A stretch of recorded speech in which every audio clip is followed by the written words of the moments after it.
This is Democracy Now!, democracynow.org, The War and Peace Report. I'm Amy Goodman, and we stay right here in Virginia as we turn to a major effort now underway to lift the state's 3-decade-long ban on uranium mining.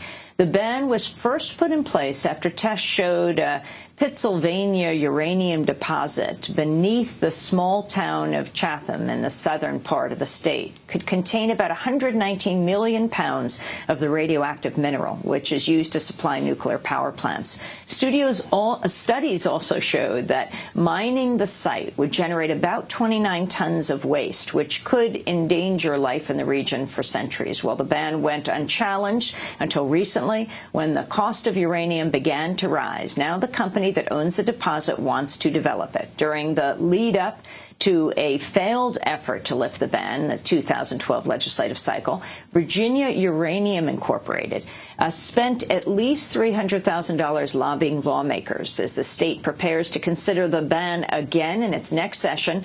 Mining advocates have also funded TV ads like this one.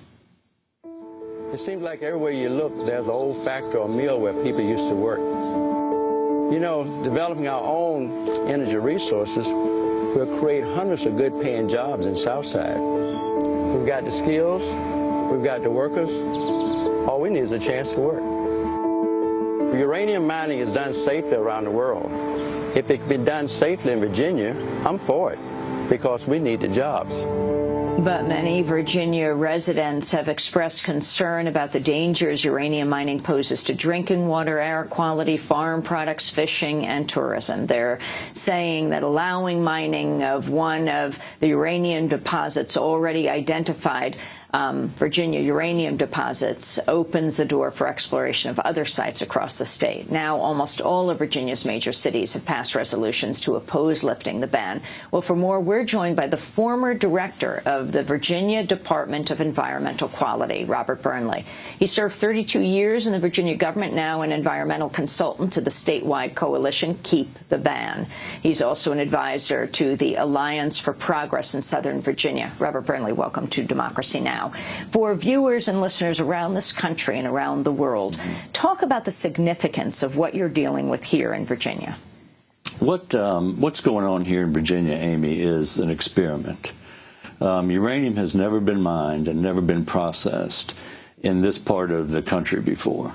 It's always been done in the arid southwestern part of the country where it doesn't rain and there are no people. In Virginia, there are fewer people. There are fewer people. In Virginia, the opposite is true. We get over 40 inches of rain. Excuse me. We're subject to severe weather events. Hurricanes are very common.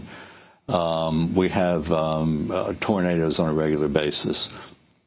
And we experienced a level 6 earthquake last year for the first time in a long time. We were told in the past that Virginia didn't have earthquakes. So this has never been done in that type of environment before, in a wet environment.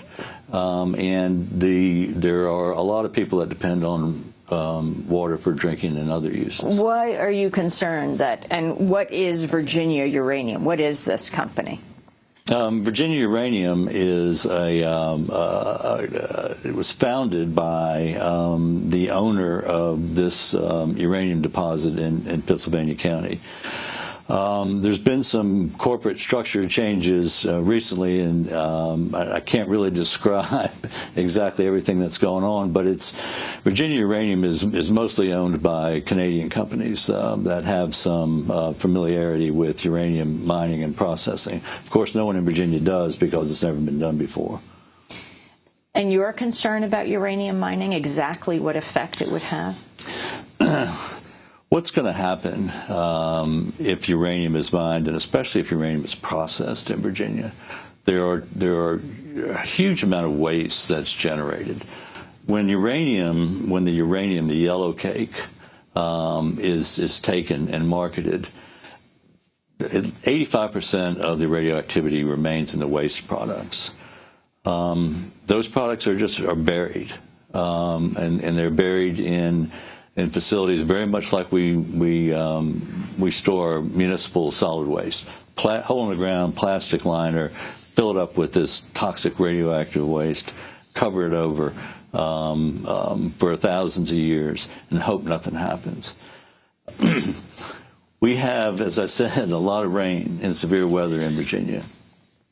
And to think that these facilities would withstand those types of stresses is just ludicrous. I wanted to play a comment from the Greenpeace co-founder Patrick Moore, who supports lifting the ban on uranium mining in Virginia. In recent years, Moore has been paid by the nuclear industry to promote the expansion of nuclear power. In 2011, he spoke before a National Academy of Sciences panel studying the future of uranium mining in Virginia.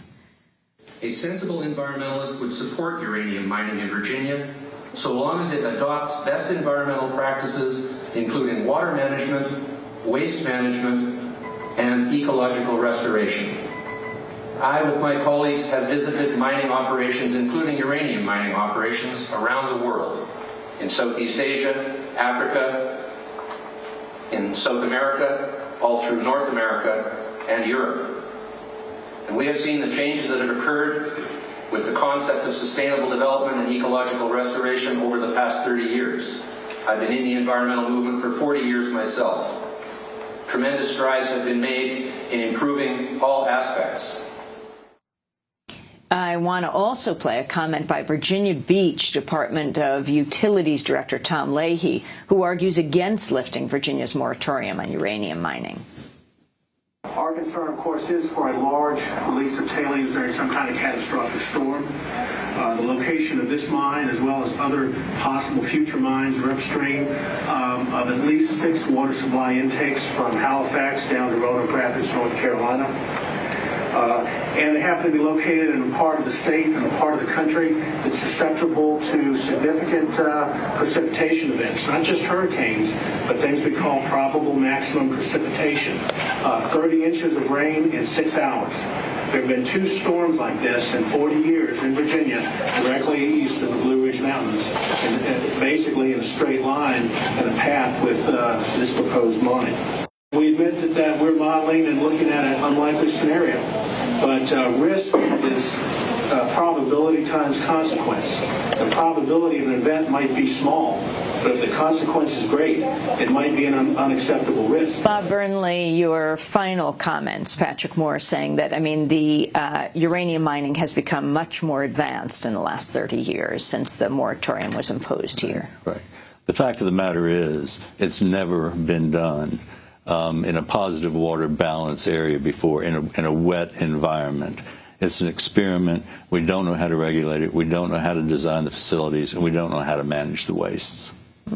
Well, I want to thank you very much for being with us. Bob Burnley is former director of Virginia's Department of Environmental Quality. He served 32 years in the Virginia government, now an environmental consultant to the statewide coalition Keep the Ban.